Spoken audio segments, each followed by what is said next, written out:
All right, welcome back. Unfortunately, take a break when politics was just getting heated.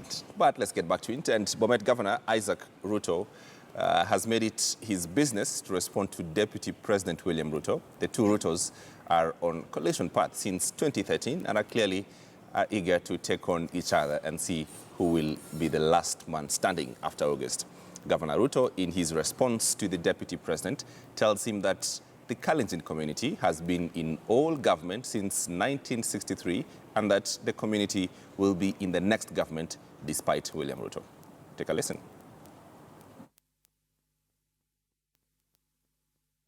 We elected a civilian government, believing they were going to do the right things. We do not elect you to start being dictatorial. We do not elect you to loot the economy. We do not elect you to borrow beyond the capacity of this country. Sasa kila mtu anadaiwa karibu 90,000 shillings mwenye amezaliwa nchi. They have borrowed more than Kibaki borrowed in 10 years. Programs ambayo hatujui. We have not seen any project here in Bomet for 4 years. So what else? Where have they taken the money? Wamepeleka wapi? Wanatengeneza wapi? Wanatuambia wametenga na kutenga. Sasa wametenga mpaka hata wametenga sisi. All right, Dennis, you want to have the first bite at this? No, I mean, Isaac is a good man. He speaks his mind. He has been speaking his mind. And I think the Kalenjin nation is having a discussion among itself. So let them be as they were, smart. Are they really, Billy? Are they? Or this is just, the national political conversation that is just neither here nor there? What you should understand is that William and Isaac have had a history for a long time, since the Moi days. That when the former president abandoned Isaac at Oliver Tambo Airport, and when he was a minister, the person who took over from Isaac was William. And the rivalry has been since then. So they will have a go at each other until kingdom come. I think Isaac Ruto is good for Jubilee. First, it is good to have a critical mind in saying the things that Isaac Ruto says, but I only wait for the time Isaac Ruto will tell his Kalenjin people to vote for another person apart from Uhuru Kenyatta. Because what he is doing, he is trying to play games. He doesn't want to say, don't vote for Uhuru Kenyatta and William Ruto, but he is also criticizing them. But in our more critical analysis is that as long as Isaac Ruto is not mentioning who he would prefer to be president, because he has actually never said it, the war in the Rift Valley would be good, because I think for us, it's a self-mobilization tactic that will favor Jubilee.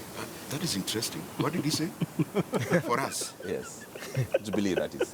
Yeah, if the war intensifies in the Rift Valley for lower seats, it will be good for Jubilee because it's a self-mobilization thing that will actually... So it will bring out the numbers for Jubilee? Exactly. Exactly. Yeah, I think he's a large right, but again, I think it's not true. What's happening? You never agree it's That's okay in this program. Yeah. It's allowed. It's allowed. It's a question of two bulls in the same crowd. Yeah. So everybody is fighting for his space. Isaac is carving for his space, so there's no problem. He doesn't need to tell anybody. After all he has said, they will field candidates in the entire Rift Valley as CCM, but they will not fill the top two seats, maybe the presidency and the deputy. But openly, he wants to take over. It may not be for this year, but it's shaping up for a future battle when the time is right. And yes, you cannot take it away from him. I think compared to William Ruto, Isaac Ruto politically is a small man. I would call him a small man compared to William Ruto in the Rift Valley. I hope you look at the history before you make such statements. Like you say, your analysis of Isaac is too simplistic. Because the guy has made inroads in Rift Valley. He has caused this guy, William, sleepless nights. But there's no empirical evidence for that. Because simply because he won Nyangore's ward, which was in his Not necessarily because of what Nyangores. But it's coming, don't worry. Because after all, since then, there's never been another battle. Something happened in Kericho by-elections. There's another battle in Kericho. 50,000 voters who voted against And the also I would also say something happened in Malindi, 9,000 votes for Jubilee. General, we must move on. Title deeds issued by President Uhuru Kenyatta 3 years ago for a settlement scheme in Kwale have been nullified. National Land Commission Chairman Mohamudi Swazuri says the title deeds issued to Golani area were erroneously given to non-locals despite the fact that locals were occupying the land. The Lands Ministry and the National Land Commission are consulting with stakeholders to regularize nearly 3 million title deeds issued by the Jubilee administration since 2013. That's all. Mwaka juzi 2014 tume ilitoa taarifa kwenye magazeti yote na kwenye Kenya Gazette kwamba mtu yeyote ambaye atatengeneza lease ambayo iko kinyume cha sheria, lease hiyo ni haramu. If any lease was prepared after 2013, February 2013, without the consent and involvement of the National Land Commission, that lease is null and void. Smart, is it me or everything that this government tries to do runs into some problems, apart from the SGR that is yet to run? Well, just before that, the NLC Commission today sent a statement purportedly trying to correct the impression that was created by press who reported that these title deeds were given by the president. Swazuri says that, in fact, not given by the president, and such a long story. Essentially, they're just trying to run away from, the reality. The problem that I think that they have is that court order that essentially said that they should, regularize those title deeds that were issued by Jubilee since 2013. And the biggest problem is that we just don't have enough time and enough hours in the day to make sure all these things, happen within time. Ruto? Yeah. After all, it was politics, There was a desperation on the part of the Jubilee government to get into the cost. And because of that, I think they went all the way. How many millions of titles did they give? There are so many of them. 3 million. Close to 3 million title deeds. So it was a political issue. And the complaints around them being fake did not start yesterday, after all. I think the standard newspaper has reported this matter for so long. Ever since those days, we were in Likoni and all that, suggesting that some people were given these pieces of land, maybe they died many years ago and all that. But be it as it may, it just confirms, as Dennis has said, the other side of Jubilee government. Tumejenga, tukajenga, tumejenga mwenyewe. I agree. You agree? I agree, Samantha. Finally. This is quite embarrassing because those titles were given by Jubilee government, and I think the president was the face of the issuance of those IDs. So when it turns out that somebody did something that could make 3 million titles to be fake, I think this is a matter that really requires a lot of serious investigation, and the president must come out and look at this matter, because if there is one thing that he'll be saying in his campaign trail, will be about the number of titles that he has issued. So we don't know. As of today, thought he should resign. There is something that when we look at cost politics and why CORD has made inroads and Jubilee is not making as much inroads, it's because of the land issue. And the land issue is very critical in coastal politics. Now, if the allegations, based on what the NLC spokesman wrote, if the allegations, as he says, that they cancelled them because some of the people who got those titles are not original inhabitants of that area, then it even makes matters worse for Jubilee. Because as it is, it was supposed to appease the coast people who have cried for a long time for titles which have not been issued to them. But now this was supposed to And help them remember, out. out of all the Central Kenya presidential candidates in previous elections, Uhuru Kenyatta is actually the one who got the least percentage from the coast in 2013. All right. Which worries me. Let's shift from coast to western. Namhani leader Musalia Mudavadi is decrying the poor turnout in western Kenya. Mudavadi says the numbers that have turned out to register as voters is a shadow of the mighty numbers in western, saying the problem of bribery are rampant in western Kenya. Take a listen. Tunaambiwa kuna incident ya wale wasajili wameenda kwa wale ambao wanasajili kura, wana scouts ambao wanaambia watu kama kuna mtu kwa boma hili aende kusajili kura. Wakishatoka ama wakifika pale, tumesikia katika eneo hizi kuna watu ambao wanatu let down. Wanasema kakuheku kindu kidididi, tupatie kitu kidogo. Wewe, hii kura, kwani unafikiri ni ya nini? Hii kura is serious business. The Quran is serious business, Dennis. It's a very serious business. It's very serious business, but I think asking people from Western Province to come out and vote, these individuals have gone through hell on earth. I mean, from Mumias, they have seen all these things. They have had people in power. They have had Mudia warriors, vice president, and they have not seen anything coming their way. So there is a disconnect between becoming a voter and voting. There's a big disconnect. But if the opposition will make Uhuru Kenyatta the boogeyman in Western Province, trust me, people will come out and register as voters. But as long as they keep on talking about these big things, SGR was stolen, NYS was stolen, it doesn't make sense to millions and millions of people out there. It doesn't. I think Western people have... And you come from Western Wabala. Yes, I come from Western. And I think I have to say, I mean, the Western people are disappointed by governments that have come in. Since 1963. Since 1963. They have absolutely done nothing for Western people. Mumias sugar is dead. When I was in primary school then, I was in Mumias Boys Primary.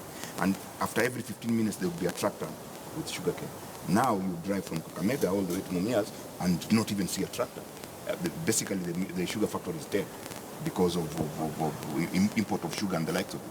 Webuye, as it is dead. So what has this government done for them? What have they done for them? So it's for that reason that when you ask a youth to register, he says, what is it for me? Because they haven't seen anything good coming out of a government. And that is the reason that there's some... Okay, give us something small. I don't think they're asking for too much. Just something small.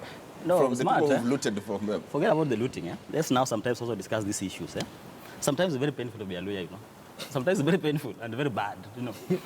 Why? Because it all goes back into history. In 1963, if you know, and I think that's the beginning of all this big problem. The Luya was number 2 tribe at that time, but it decided to join Kadu, you know. A small mentality, you know, a small tribe mentality. We went with the small tribes, leaving Kanu to big tribes. So I think from all that time, we are just stuck with the small tribe mentality. But we can't keep on No, history defines us who we are today. It defines us today. And therefore, when a lawyer person gets into government, even how to use power itself becomes a big problem. He doesn't know. So why would a lawyer go and vote? For what purpose? Okay, so this bill is the real voter apathy and the disillusionment. This is a sad thing. And I think Mudavadi and all those who have been there bear the greatest responsibility for the big mess that is in Luya land. Why, for example, would a lawyer, why would a person in Butere, where I come from, stand up to vote for Mudavadi? I mean, what is the relationship between them? He was the Minister for Finance for a long time. We have had Okemo, we have had, I don't know, everybody else. Including Mudiawari, we have two vice presidents. Let's keep Billy. Just an example. Keep quiet, man. This one is a bit... I have a problem with that because as it is, the Luya have never had a president. They have two vice They've had presidents. two vice presidents Cabinet secretaries. Yes. Working very authoritarian presidents. So now they have no power. It's just now Mudavadi was a vice president. A few days to an election. Yes, 3 months. Moody was a vice president, and the best thing that he ever did was improve the prisons. And he never improved them. Gentlemen, let's continue praying. We've sessioned it's bad. I mean, James Smart is also lawyer. I had forgotten Smart. What is your take on this? Smart, I had forgotten Smart. I mean, this is your community. What is wrong with your community, Smart? Let's go to the next one, please. Thank you very much. Even our club is dead. It's just a bad culture of handouts. Let's move on. Doctors have been given an additional 5 days suspended sentence to continue negotiations with the government. The courts accepted the appeal by KPMDU lawyers who asked for more time that was granted by the courts. However, the doctors or demands and CS Mailu's position on the strike are still worlds apart. I'll further suspend the sentence that I issued, and I'm suspending it for 5 days. 5 days which expire on 31st, because on 31st I want to come back and hear the parties. The parties meaning that if there are responses from the other parties on this application for review dated 24th, they should respond so that we come back together on 31st of this month, that is on Tuesday next week. We hear if we need to review. If you are negotiating, and that is not what is before me. What is before me is the application for contempt. And I let it be clear that I'm not hearing the application for negotiation. But if this court is given an opportunity by the parties that are negotiating to come and ask this court to also help in those negotiations, I'll do it. They come alone, they come with very dirty hands, they negotiate their own documents. Today you start a process to engage, you get to page 10, then the following day he comes with a different thing. I think we cannot treat this issue like that anymore. Smart, should we suspend healthcare in this country and just forget about it? No, I mean, this is a circus. I also think that the judge, the risk of Magistrate. the magistrate, Yes. No, at the judge. risk of Yes. she's a judge. Judge. That's At the risk of being contemptuous to the court, I think she is a very good CBA negotiator because she's giving openings to the parties to negotiate. My take is that if these guys were jailed, the doctors were to be jailed, supposing they were jailed today, then they would have left the government with no opportunity to negotiate. Because after all, you have jailed me for contempt. You can't jail me again for another contempt. So the doctors will continue being on strike. And there's nothing you can do about it. You have already jailed them. You see? Billy, I mean, I think, why is this not a campaign issue for Uhuru Kenyatta? Why is this? Is the president? There is one the doctor who said, one of the officials of KMPD who said that this strike has been mishandled by the government. And I wish our leaders would really know the pain that Kenyans are suffering as this circus continues. What I would say is that the doctors must also know at the point at which you also need to stop a war or a It doesn't work like that. Yeah, Don't demoralize this. We don't live in a perfect not world. offered I mean, something yeah. tangible. No, the other thing is you cannot also demand that whatever you are demanding must be that or Nothing else. Yeah, but I think it's a long way of also In a minute or less. Mine is that I think the court misbehaved. The court was cowardly. I was expecting them to jail these doctors. It did not. And I think on this one, I think the government will be right. The government has tried. The president offered 40%, if I remember right. At least there was something on the table, which they rejected. And something so tangible. I thought the judge today will move with the speed and jail these doctors. Don't tell us about CBA, because we are dealing with the contempt. They did not comply with the court orders previously. So she threatened to jail them today. She did not. Are you saying it becomes of no purpose. Smart, are you saying the court made a joke of itself? It did. Yeah. Well, I don't want to run risk of contempt of court, so I will end this show right here, right now. And we're asking you, should Raila Odinga record a statement with police of INIS? The results are in. 38% says yes, he should. 14% say they don't care. And I'm hoping 48% say no, we trust him. That's how we end the program. Thank you very much. This is News Sources. Have a lovely night.